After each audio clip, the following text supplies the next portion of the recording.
Hello दोस्तों, स्वागत है आपका हमारे चैनल में। आज हम मूनफॉल मूवी को एक्सप्लेन करने जा रहे हैं। चलिए स्टार्ट करते हैं। मूवी स्टार्ट होती है जनवरी 2011 के सैटेलाइट रिपेयर मिशन से। 3 एस्ट्रोनॉट ब्रायन, मार्कस और जो को दिखाया जाता। ब्रायन और मार्कस सैटेलाइट को बाहर से रिपेयर कर रहे होते, जो शटल के अंदर से उन्हें नेविगेट कर रही होती। अचानक से कम्युनिकेशन टूट जाता। मार्कस ब्रायन के पीछे से एक अजीब से नैनो साइज क्रिएचर आते देखता, जिसे स्वाम कहा गया है। वो इनसे टकराते, जिससे शटल तेजी से घूमने लगता। जो बेहोश हो जाती और मार्कस स्पेस में चला जाता। ब्रायन शटल से बंधे होने के कारण बच जाता। वो अंदर आके मार्कस से कांटेक्ट करने की कोशिश करता, पर कोई जवाब नहीं आता। वो किसी तरह शटल को कंट्रोल करता। ब्रायन बाहर देखता तो वो स्वाम मून में होल कर रहा होता। फिर अर्थ का सीन दिखाते। वहाँ ब्रायन के ऊपर इन्वेस्टिगेशन होती। उन्हें लगता कि वो हादसा ब्रायन की लापरवाही से हुआ है। ब्रायन के ऊपर कोई विश्वास नहीं करता। वो उसे जॉब से निकाल देते, उसका घर छीन जाता और उसका डाइवोर्स भी हो जाता है। 10 साल बाद का सीन दिखाते। हम केसी हॉसमैन को यूनिवर्सिटी ऑफ कैलिफोर्निया में देखते। वो प्रोफेसर के रूम में घुसकर कुछ डॉक्यूमेंट खुद को ईमेल करता, फिर वो अपने काम पे चला जाता। जब वो ईमेल को देखता तो उसे पता चलता मून का ऑर्बिट शिफ्ट हो रहा है। केसी नासा में कॉल करके नासा के डायरेक्टर से बात करवाने को बोलता, पर वो उसे पागल समझ के उसकी कॉल काट देते। फिर दिखाते जो को कॉल आती और वो जल्दबाजी में जाती है। जब वो स्पेस सेंटर पहुंचती तो उसे बताया जाता कि मून का ऑर्बिट शिफ्ट हो रहा है। उसने अपना रास्ता बदल दिया है और कुछ दिन बाद मून अर्थ से टकरा जाएगा। मून के मैराक्रीसियम हिस्से में कुछ अजीब सा हो रहा है। ये सुन के वो हैरान हो जाती। उधर केसी नासा से कांटेक्ट करने की कोशिश कर रहा होता, पर नासा वाले उसकी बात को बिल्कुल सीरियस नहीं लेते। केसी न्यूज़पेपर देखता, जिससे उसे ये पता चलता कि आज एस्ट्रोनॉट डे है और आज ब्रायन स्पीच देगा, इसलिए वो उससे मिलने चला जाता। वहाँ बच्चे केसी को ब्रायन समझ लेते और केसी भी ब्रायन बन के वहाँ लेक्चर देता। जब ब्रायन वहां पहुंचता तो केसी उसे बताता कि मून अपने ऑर्बिट से भटक गया है। ब्रायन उसे पागल समझता और सिक्योरिटी को बुला के उसे बाहर निकलवाता। जाते हुए केसी अपने सारे पेपर वहां फेंक के उसे पढ़ने को बोलता। ब्रायन को उसके एक्स वाइफ की कॉल आती। वो उसे बताती उनके बेटे सनी को पुलिस ने पकड़ लिया है। ब्रायन कोर्ट में जाता और सनी की बेल के लिए बहुत रिक्वेस्ट करता, पर जज केस को पोस्टपोन कर देते। उधर केसी अपनी माँ से मिलने जाता, जिन्हें शॉर्ट टर्म मेमोरी लॉस की प्रॉब्लम थी। उन्हें केसी पर विश्वास होता है। वो उससे कहती कि तुम्हें दुनिया को ये यकीन दिलाना होगा। दूसरी तरफ स्पेस सेंटर में जो के कलीग उसे बताते मून एलिप्टिकल ऑर्बिट में आ गया है। थोड़े दिन बाद मून के बड़े बड़े टुकड़े पृथ्वी पर गिरेंगे। हमारे पास बहुत कम टाइम है। वो देखते मून में एक होल है। जो बताती हमें वहां जाके चेक करना होगा कि ये सब क्या हो रहा। वो ये सब सीक्रेट रखना चाहते थे, पर उन्हें पता चलता कि किसी ने ये खबर पहले ही फैला दी है। ये खबर केसी ने फैलाई होती। नासा और यूरोपियन मिशन स्टार्ट करते हैं। उधर ब्रायन न्यूज देखता तो उसे केसी की बातों पे विश्वास होने लगता। वो केसी के दिए कागज ढूंढने जाता है, जो उसने वहीं स्कूल में फेंक दिए थे। उसे वो वहां डस्टबिन में मिलते। वो उन्हें पढ़ता। फिर वो केसी की वेबसाइट देखता, जिसमें उसे वीडियो मिलती है, जिसमें वो उस पे विश्वास करने वालों को एक मोटल में बुलाता है। ब्रायन वहां जाके केसी से मिलता है। वो केसी से पूछता कि तुम्हें नासा से भी पहले इन सब के बारे में कैसे पता चला। केसी बताता वो सालों से दूर के प्लेनेट को स्टडी कर रहा था। वो मेगा स्ट्रक्चर की तलाश में था, पर उसे ये आइडिया नहीं था कि मून ही वो मेगा स्ट्रक्चर है। उधर एस्ट्रोनॉट मून के होल के पास जाके उसमें प्रॉब डालते। प्रॉब नीचे जाके रुक जाता और खुद ही ऊपर आने लगता। उस होल में से स्वाम बाहर आता और एस्ट्रोनॉट को मार देता। ये सब देख के जो और उसके कलीग हैरान हो जाते। अर्थ का माहौल बहुत खराब होता है। वहाँ सुनामी आने लगती और पूरे शहर में पानी भरने लगता है। ये सब देख के नासा के डायरेक्टर डर जाते और सब कुछ छोड़ के भागने लगते और जो को डायरेक्टर बना देते। जो हैरान होके बोलती वो ये सब अकेले नहीं कर सकती। तब वो उसे कहता कि होल्डन फील्ड से जाके मिलो और क्लियरेंस के लिए उसे अपना कार्ड देता है। वहाँ पे वो पुरानी रिकॉर्डिंग देखती जिसमें वो स्वाम अटैक को देखती है। वो होल्डन फील्ड से मिलती है।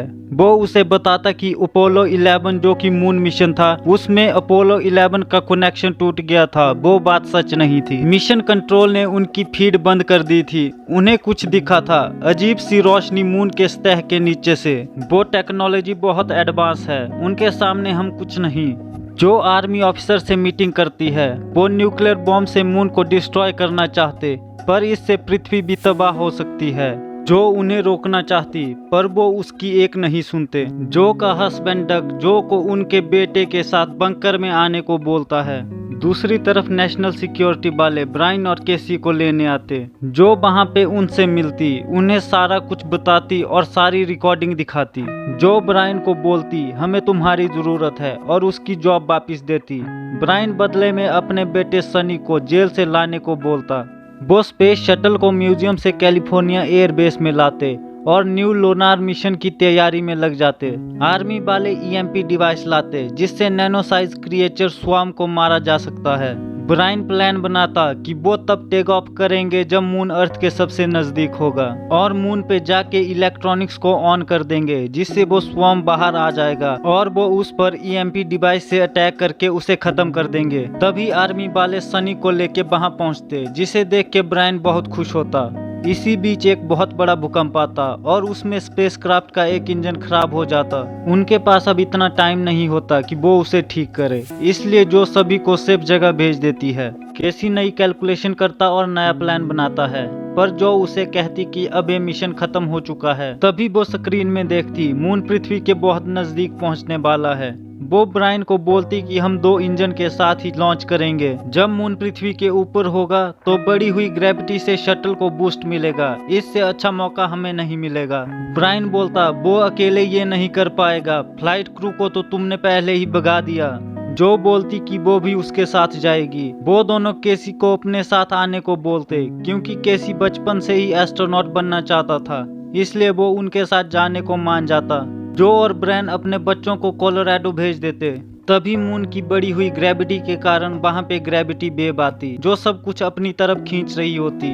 वो किसी तरह टेक ऑफ करते, पर थोड़ी ही देर में उनका एक थ्रस्टर खराब हो जाता जिससे वो एक तरफ झुकने लगते, इसलिए वो दोनों थ्रस्टर अलग कर देते। बढ़ी हुई ग्रेविटी से उनकी स्पीड बढ़ती है और वो स्पेस में पहुंच जाते। वहाँ पे वो शटल में फ्यूल भरते और देखते मून अर्थ के बहुत नजदीक पहुंच गया है। दूसरी तरफ हम सनी को देखते जिनकी गाड़ी को 3 लोग रोकते और वो उनकी गाड़ी लेके चले जाते।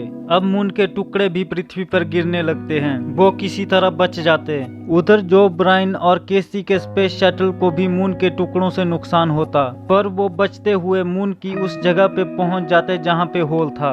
ब्रायन ईएमपी डिवाइस को होल की तरफ ले जाता और उसके इलेक्ट्रॉनिक्स को ऑन करके शटल में वापस आता। स्वाम होल से बाहर आता, पर वो उस ईएमपी डिवाइस की तरफ नहीं बल्कि उनके शटल की तरफ आता और उनके शटल को तबाह करने लगता। तभी ब्रायन इलेक्ट्रॉनिक्स को ऑफ करके केसी के फोन को भी तोड़ देता जिससे वो स्वाम रुक जाता और वापिस होल में चला जाता। तभी उन्हें पता चलता कि स्वाम को इलेक्ट्रॉनिक्स एनवायरनमेंट में ऑर्गेनिक मेटल यानी इंसान को ढूंढने को बनाया गया है।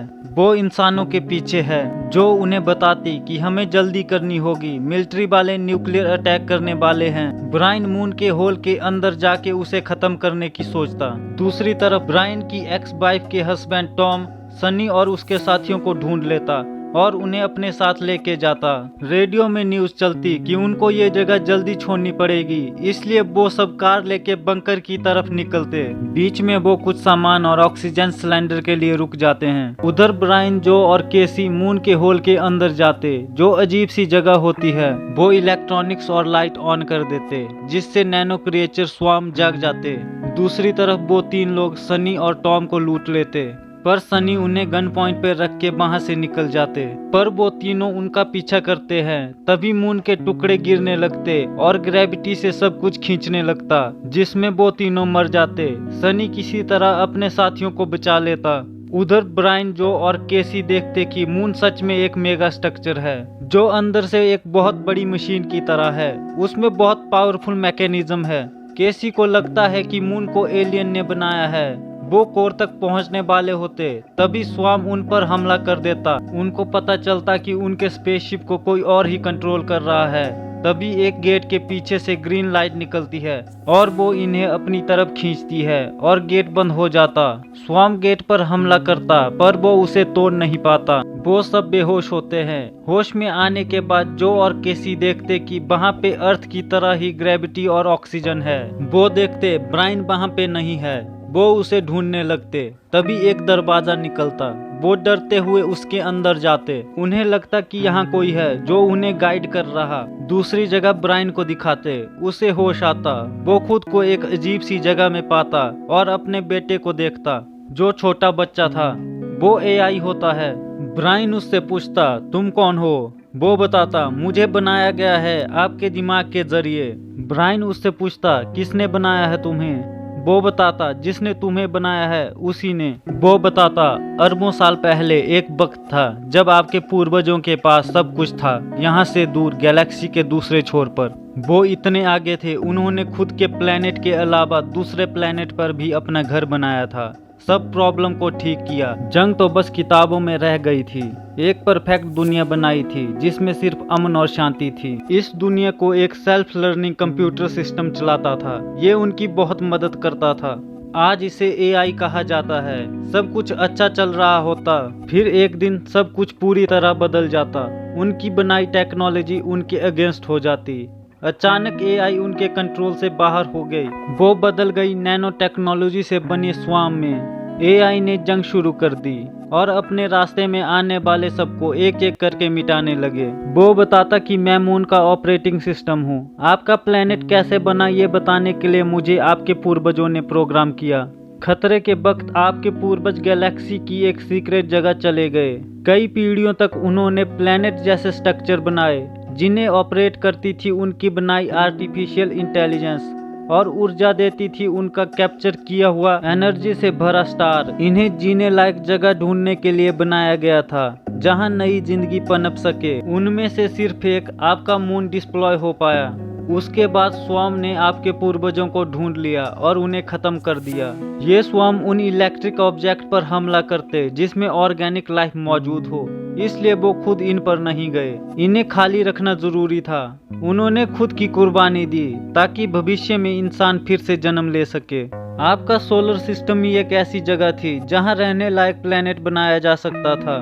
प्लेनेट बनने के बाद आपके पूर्वजों के डीएनए से आपने जन्म लिया। वो कहता आपको बाहर जाके स्वाम को कोर से दूर ले जाना होगा ताकि मून अपने ऑर्बिट में लौट सके।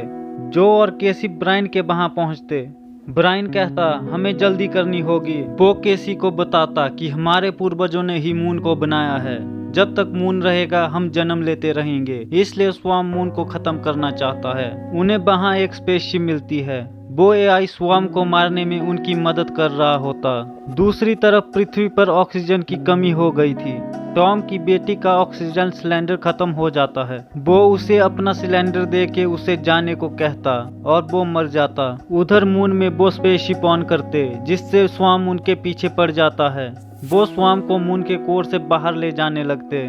पृथ्वी पर मिलिट्री वाले न्यूक्लियर अटैक करने वाले होते पर डग उन्हें अटैक नहीं करने देता। वो कहता कि उसे जो पर पूरा यकीन है। पृथ्वी तबाह होना स्टार्ट होती। उधर ब्राइन बोलता है तुम यहाँ से जाओ, मैं ईएमपी डिवाइस के साथ यहाँ रुकूंगा और स्वाम को तबाह करूंगा।